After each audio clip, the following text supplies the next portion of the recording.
اللہ کی راہ میں خرچ کرنے سے، اللہ کی راہ میں دینے سے ملتا کیا ہے؟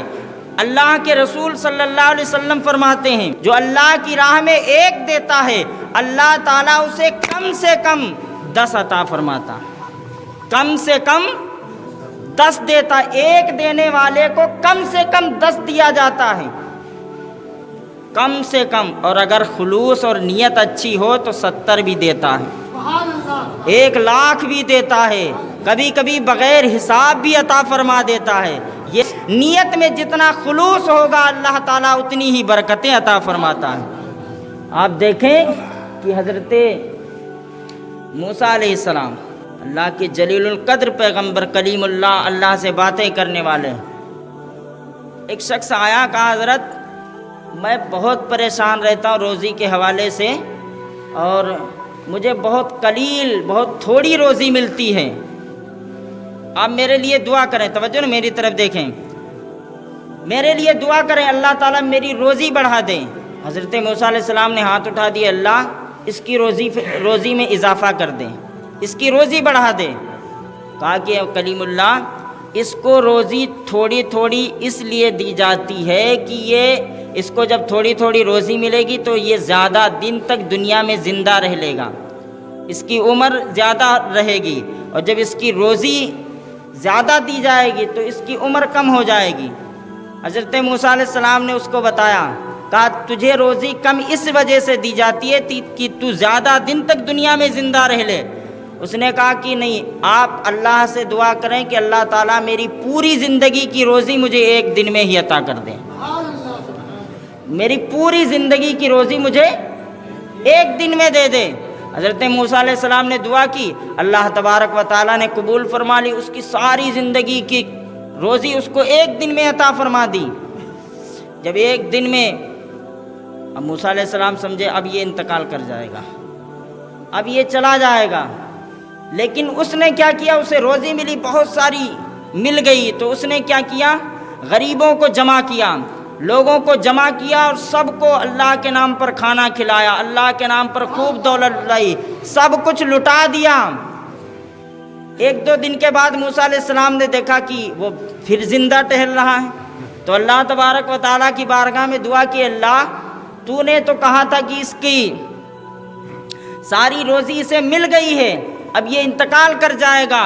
کہا کہ موسیٰ تو نے میرا ایک قانون دیکھا، ذرا دوسرے قانون پر بھی نظر رکھ، میرا وعدہ ہے جو میری راہ میں ایک خرچ کرے گا میں اسے 10 گنا زیادہ عطا فرما دیتا ہوں۔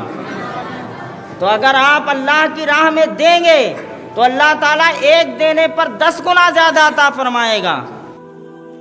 اللہ اسباب پیدا کرتا ہے، جب آپ دیں گے تو اللہ تعالیٰ اس میں بڑھا دے گا۔ اسی طریقے سے ایک حضرت رابعہ بصری روزے سے تھی، افطار کا وقت ہوا تو گھر میں سارا کچھ ڈھونڈ لیا تو صرف اتنا آٹا ملا جس سے 1 روٹی تیار ہوئی، اور کچھ مہمان بھی آ گئے، آپ نے فرمایا اسے اللہ کی راہ میں دے دو۔ خادمہ کو دیا، اللہ کی راہ میں دے کر کے آؤ۔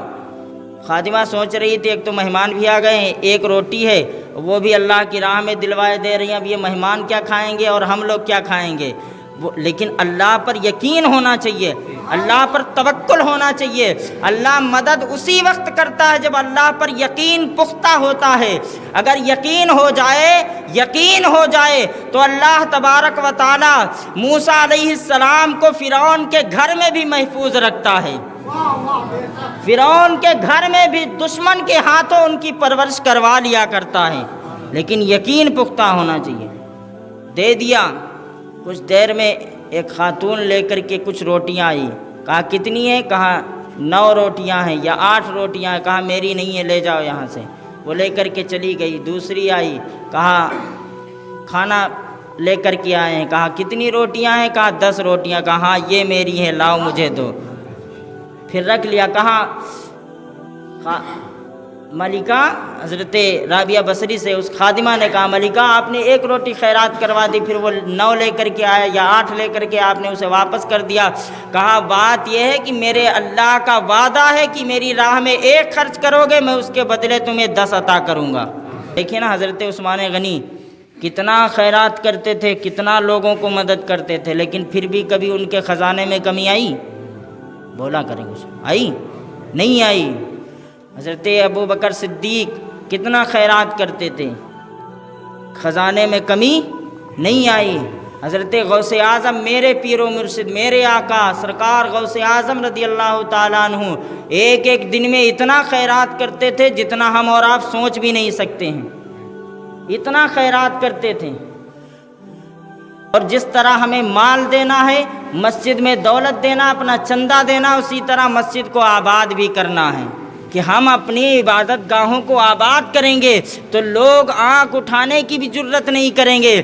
جس طرح عید اور بقرہ عید کے موقع پر ہماری مسجدیں بھری ہوئی ہوتی ہیں، اگر پانچوں ٹائم میں ہماری مسجدوں کا منظر وہی نظر آنے لگے تو پھر کسی کے اندر ہمت نہیں ہوگی کہ وہ ہماری عبادت گاہوں کی طرف آنکھ اٹھا کر بھی دیکھ سکے۔ لیکن ہم نے مسجدوں کو خالی کر دیا۔ جب ہم نے نہیں سنا کہ فاروق اعظم کے نام سے کیسر و کسرا کے تاجدار کانپنے لگ جاتے تھے، صلاح الدین ایوبی کا نام سنتے تھے تو دشمنوں میں لرزہ پیدا ہو جاتا تھا، محمد بن قاسم کا نام سن کر کے لوگ کانپنے لگ جاتے تھے۔ یہ کب ہوتا تھا؟ جب وہ مسجدوں کو آباد بھی کرتے تھے اور ان کے دلوں میں خوف خدا بھی تھا، خشیت الہی بھی تھی، اور پھر مصطفیٰ کریم کی سنت پر پابندی سے عمل بھی کرتے تھے تو ساری قومیں ان کے سامنے جھکتی ہوئی نظر آتی تھی۔ ہاں، خودی کو کر بلند اتنا کہ ہر تقدیر سے پہلے خدا بندے سے پوچھے بتا تیری رضا کیا ہے، اور کی محمد سے وفا تو نے تو ہم تیرے ہیں، یہ جہاں چیز ہے کیا لوح و قلم تیرے ہیں۔ اللہ تعالیٰ مجھے اور آپ سب کو عمل کرنے کی توفیق عطا فرمائے۔